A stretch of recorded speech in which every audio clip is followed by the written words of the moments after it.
Well, good morning, and let's turn to Luke chapter 10 this morning. Luke chapter 10. We've been looking at some of the parables of Jesus these last several weeks, and one of the most famous of all of the parables is in this passage, Luke 10, beginning in verse 25. It tells us something of the setting.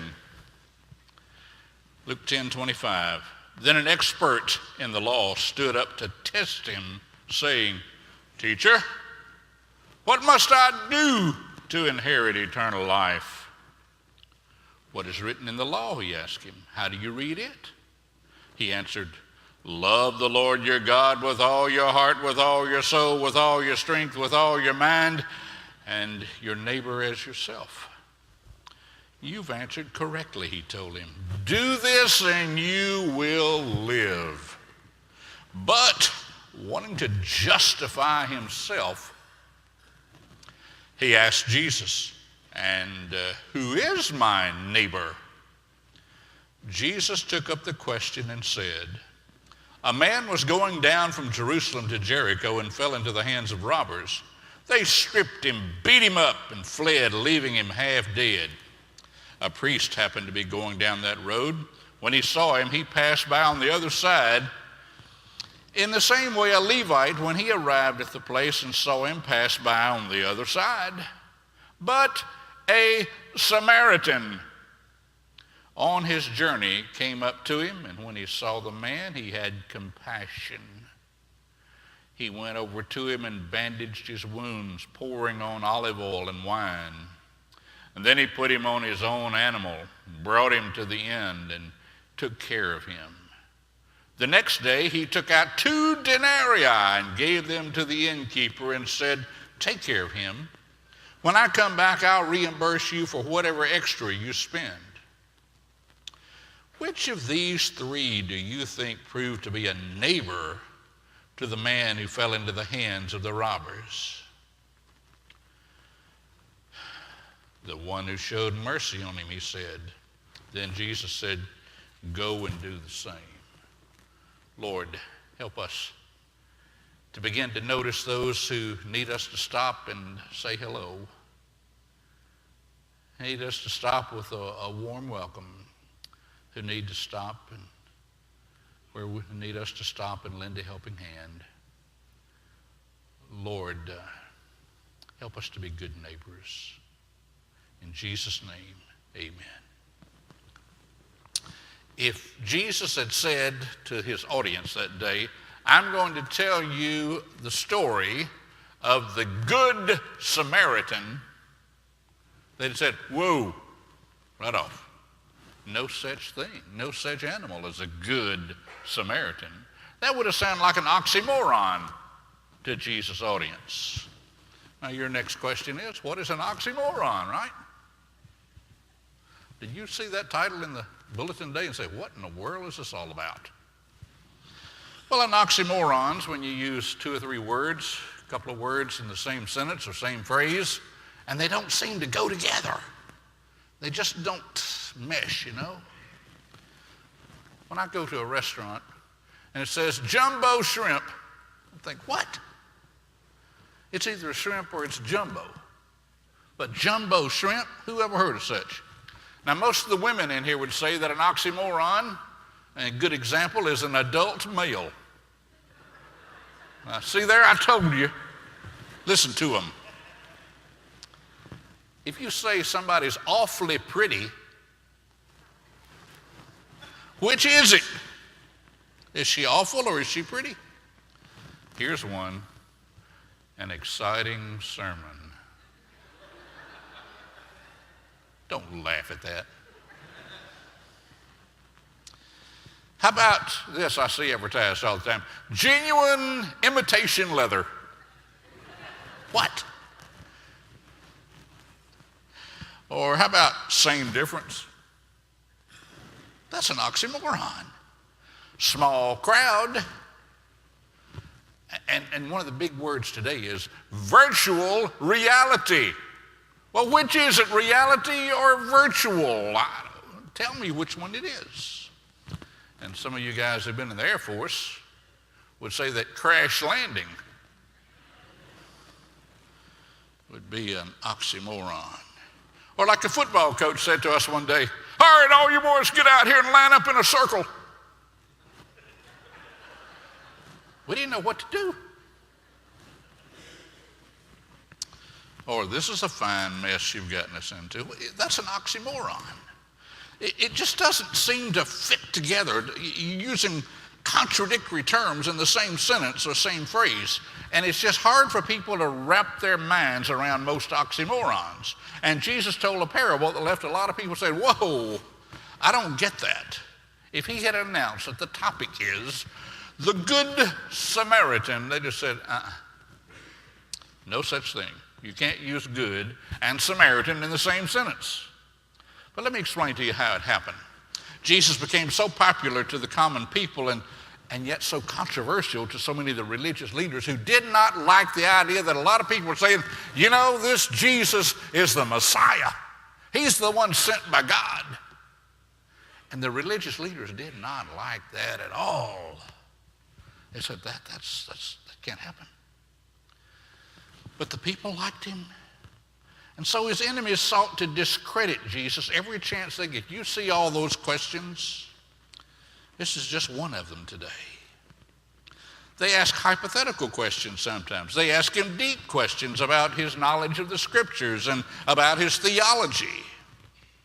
And here in this story, they sent a lawyer to test Jesus. Now, a lawyer, as it's used among the Jews like this, was simply a Jewish religious professor. He is not someone who's going to go to trial for you in a criminal or civil case. That's not what he does. But he's somebody who studies the Old Testament continuously, who interprets it for others, who defends it when someone says, I'm not sure, how do you make, what does that mean? Now this man had credentials. Where did you go to school? I went to Rabbi Hillel's school, or Shammai, or Gamaliel, or somebody like that. He said, oh yeah, you got the education, man. You went to the best universities of all. They admired his experience in life. They admired his lifestyle. So he elbows his way up to the front of the crowd who's out there to Jesus, and he's got his test question ready. It was his job to test teachers in Jerusalem and Judea. Teachers here today have heard the term NTE, the National Teachers Exam, and you hate it. And he was giving the JTE, the Jerusalem Teachers Exam. He would test Jesus' knowledge of the Old Testament interpretations. He would test his knowledge of what the rabbis have been saying and teaching through the years, hoping that Jesus would fail and hoping he could point and say, see, this man doesn't know the scriptures. This man does not know anything about what he's talking here. He was hoping that Jesus would fail. Now, like all lawyers, he already knew the answer to the question. He probably had notebooks full of stuff about all this, about what he's going to ask. But he learned a hard lesson on this day. That is, if you try to test Jesus, you'll discover soon that you're the one who's being tested. The test question, verse 25. He's elbowed his way to the front. He's got everybody's attention. He's looking around. He says, Teacher, what must I do to inherit eternal life? That's the test question. That's a big question. How do I get to heaven? How do I inherit eternal? What do I do? He's talking about doing, and you know, the New Testament is not so much about doing as it is believing and trusting. But he asked, what must I do to get to heaven? Now, everybody needs to know the answer to that. What do you think? If someone should come up to you this afternoon and say, how do I get to heaven? Well, you go down here to Highway 98 and no. Go up Beale Parkway and no. How do you get to heaven? How would you answer them? Serious question. You ought to know the answer to that. You ought to be able to say to this person, well, to get to heaven, you know that you don't deserve to be there. You know that you're a sinner, don't you? Have you repented, turned from your sin? Do you realize that it was Jesus' death on the cross that paid for your sin? And if you confess your sin with him and call on him with your own mouth, you will be saved. You can tell someone how to be saved. Well, Jesus hears the man's question. What must I do to inherit eternal life? And then Jesus asked him a question in verse 26. Well, what do you think? What's written in the law? How do you read the law? Does the law tell you how to get to heaven? Well, the man goes a little off track here. He knew the heart of religion. So he answers Jesus, well, we have learned how to put the law of God into its essence. Now, they had this deal. It's funny, but they had this deal.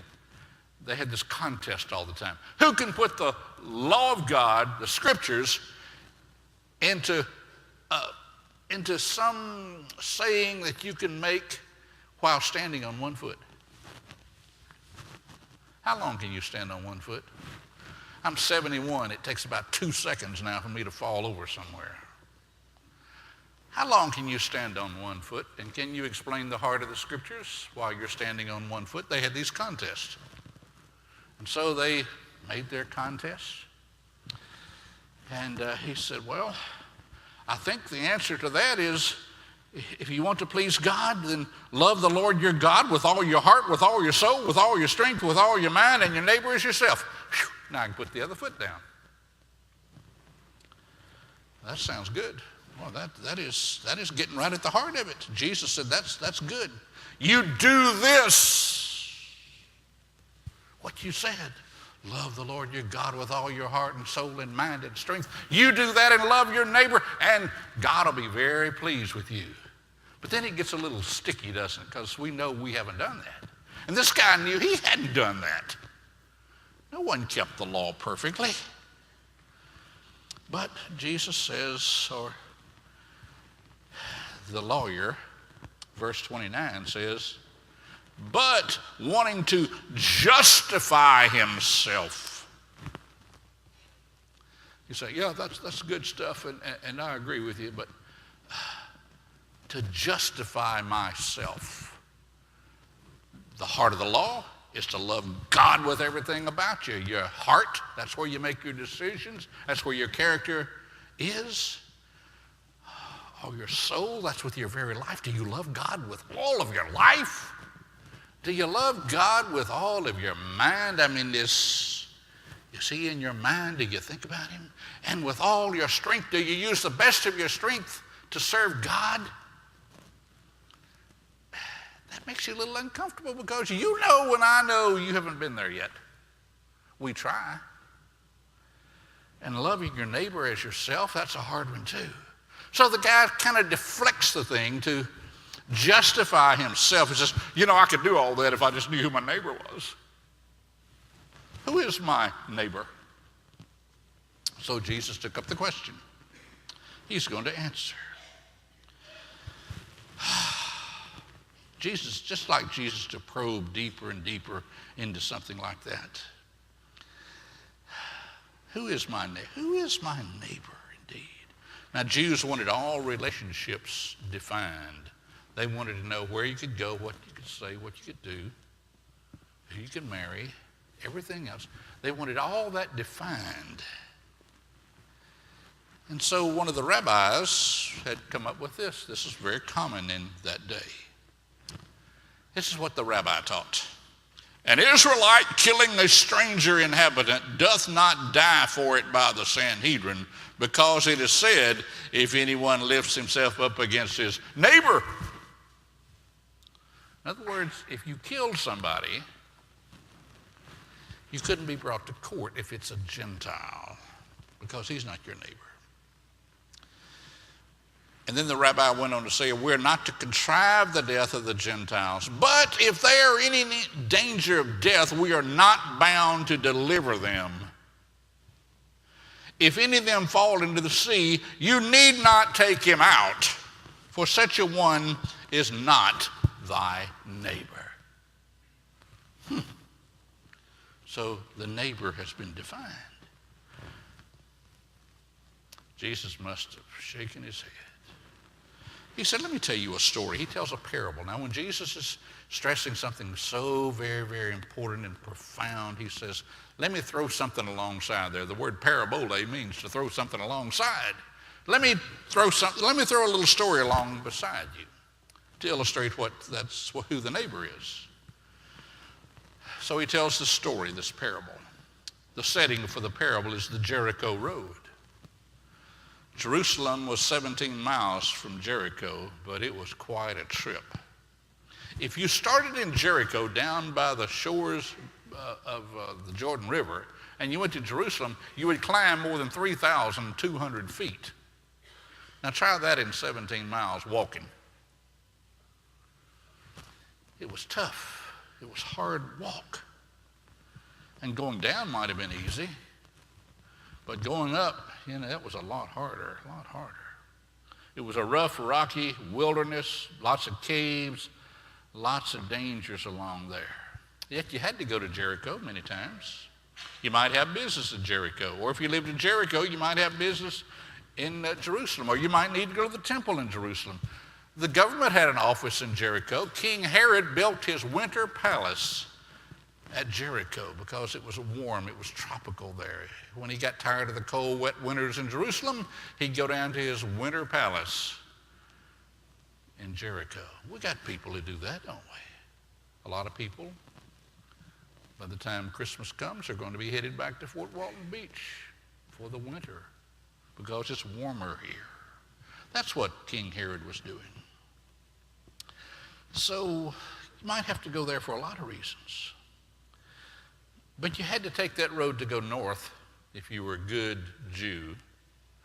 Because if you went due north from Jerusalem, you would pass through the land of the Samaritans. And you wouldn't do that. You'd get dirty, you'd get dusty. You might see a Samaritan. You might be touched by a Samaritan. A Samaritan might breathe on you on the road. You did not go through Samaria. Why? Well, Samaritans were originally Jewish people that in 722, many of the people were taken out of the country by the Assyrians and later on by the Babylonians. But those who were taken out by Assyria in about 722 BC went and were mixed and lost among the tribes of the rest of the Assyrian Empire. Now, the Assyrians were pretty smart about all this. They kept down all this nationalism and all this fighting and all this rebellion by taking you out of your country and bringing foreigners into your country. And the people, the Jews who were left in the city of Samaria and the places, intermarried with these other people. And so in a couple of 200 or 300 years, they had a whole new race that the Jews called half-breeds. Samaritans did not readily accept the Jews who came back after the Babylonian captivity. The Samaritans opposed building a new wall around Jerusalem. Just read Jericho. Just read Nehemiah. They built their own temple. They said, you don't need to build a temple in Jerusalem. We've got a temple here at Mount Gerizim. They had new religious and new practices.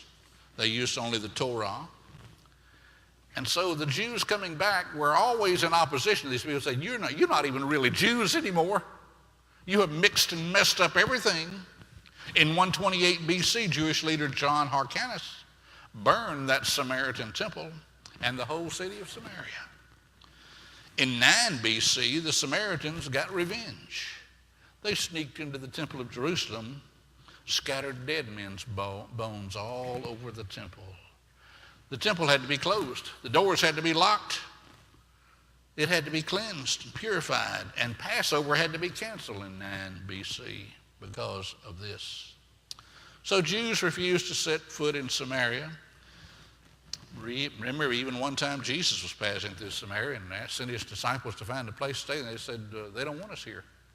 They kicked us out. The Samaritan woman in John chapter 4 was surprised that Jesus even spoke to her at Jacob's well. She said, Jews and Samaritans have no dealings. So the Jews listening to Jesus considered Samaritans unclean, social outcasts, religious heretics, and bad. They would have never said good Samaritan. All Samaritans were bad. So here's the story with that background. A man was traveling that Jericho road. Now the Jericho road, was traveled by a lot of people. And travelers usually have money on them, government officials, merchants. It was called the path of blood. So many people were beaten up and left for dead there. Be careful on that road. Don't go on the Jericho road by yourself. Always take a crowd with you. Jesus said this man was traveling down the Jericho road, which means he was coming from Jerusalem and going down to Jericho. And some of those robbers jumped on him in some lonely stretch of the road and robbed him and stripped all his clothes off and beat him senseless and left him half dead. And so he's bleeding and probably unconscious and dying all alone on the side of the road. Too bad we didn't have 911. Too bad we didn't have medevac. This man needed to be medevaced. But here comes some help. Oh, yes. If he could open an eye at all, he must have seen. If he could hear at all, he must have heard footsteps, donkey coming down the road. It's a priest. And the priest looks over and sees the man lying on the side of the road, and he steers that donkey to the opposite side of the road, looks the other way, and goes on by. He doesn't have time for this. I'm not going to get involved in this man's mess. Well, he probably deserved it. What? But wait a minute, here comes a Levite. He's a kind of a junior priest. They were the kind of the assistants in the temple. They did the singing and the preparation and the cleansing of the temple. And here he comes. Maybe he's just gotten off his job at the temple and is headed home. Half the priests lived in Jericho in those days. And incredibly, he steered to the other side and put that donkey in passing gear and took off. Here we go. I'm not stopping for this. Well, why would a priest and a Levite, men of God, not stop to help? Well, Jesus' audience could have told you, well, of course, it might be a trap. The guy just might be lying there looking like he's hurt, but all of his buddies are out there and they're going to probably jump on you if you stop here and help. Or if I stop and he's dead and I touch a dead body, then I'm unclean for 30 days and I got to go through all that expensive cleansing, make all those sacrifices. I don't want to do that. I might get contaminated. And there's no way to identify the guy. And I'm tired, and I've been to church all these last 2 weeks, and I'm tired, and I'm ready to get home, and I'm not stopping to help anybody out. You didn't even take a stick and punch him and say, excuse me, sir, excuse me, would you wake up from your coma and give me your name and nationality and social security number so I can identify if you're my neighbor? No, didn't do that. Both the priest and the Levite left him half dead. He's roadkill. I drive this road up 87 every time I come down here.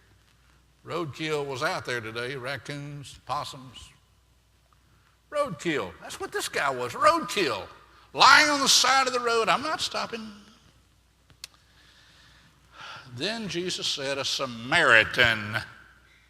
Yep, a Samaritan came down there. Bad luck if you're lying on the side of the road and a Samaritan passes by.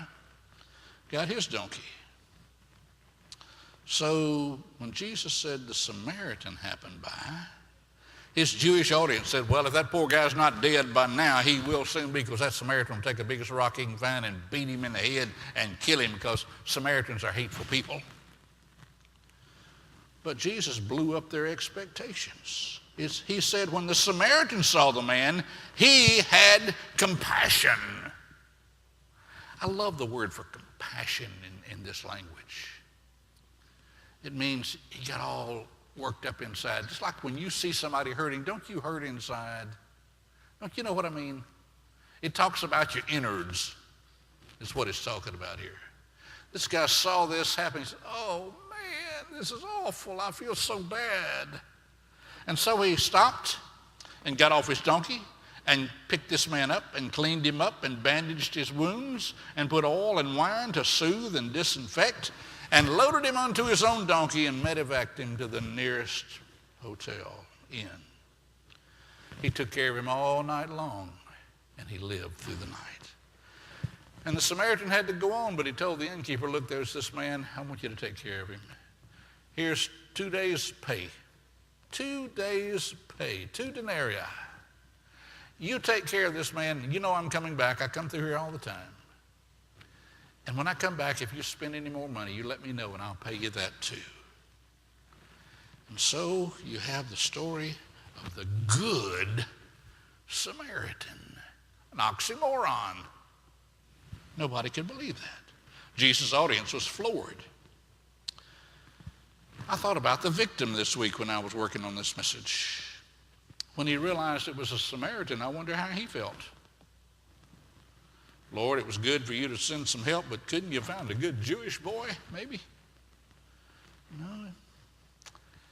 The Good Samaritan. That story may be bad news to a prejudiced person, right? Such as the lawyer here. Jesus is telling him, now you want to know who your neighbor is, and you're trying to define it by law. And I want to tell you something. You quit defining compassion and love by law. It's not about law. It's about loving people. It's about having compassion and caring for people, you see. To the robbers, you see, the man was a target, a victim to exploit. To the priest and the Levite, the man was a nuisance to avoid.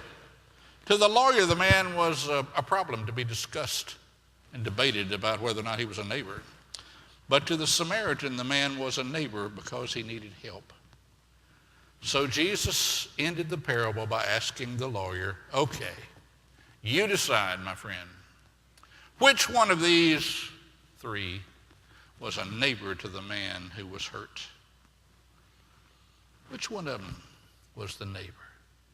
Now, the lawyer is in a corner now. Don't ever try to test Jesus. You're going to wind up looking bad if you do. He's in a corner. He can't say, well, it was the Samaritan.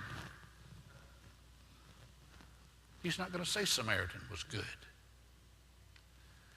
He says, I suppose it was the one who showed mercy. And Jesus said, you got it, didn't you, boy? You got it. Now you go and do the same and find somebody to whom you can show mercy. Have you passed by a distressed person this week? You think you might do it this week? You might be that person's neighbor. You know, Jesus did this himself, don't you?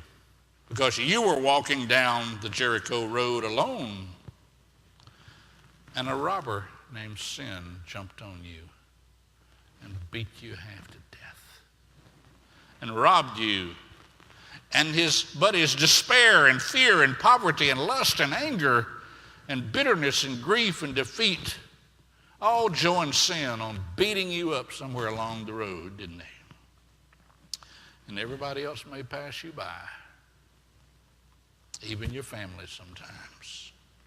But Jesus came to you with grace and mercy and healing. That's just like Jesus, isn't it? To stop and to take a look at you and say, you know what you need? You need mercy. You need compassion. Let me help you up from that mess where you found yourself. Let me help you out of this situation where you found yourself lost, beaten, broken, dying without hope. Let me reach out and take my hand. Let me help you up from there. Wow. That's what Jesus does. He's your neighbor. Now you go and do likewise, he says. You be compassionate. Maybe today you feel like that guy lying in that ditch and you say, I wish sin has about beaten me to death. And I need a helping hand. Oh, Jesus. Jesus, take my hand. And he'll do it. You know that, don't you? He'll do it. You call upon him and he will do that for you. And maybe, you're looking for a church home and you decided, hey, I like this church. I sure want to be a part of this church.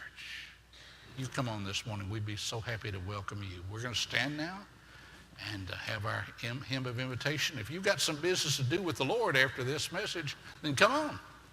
We'll talk with you about it.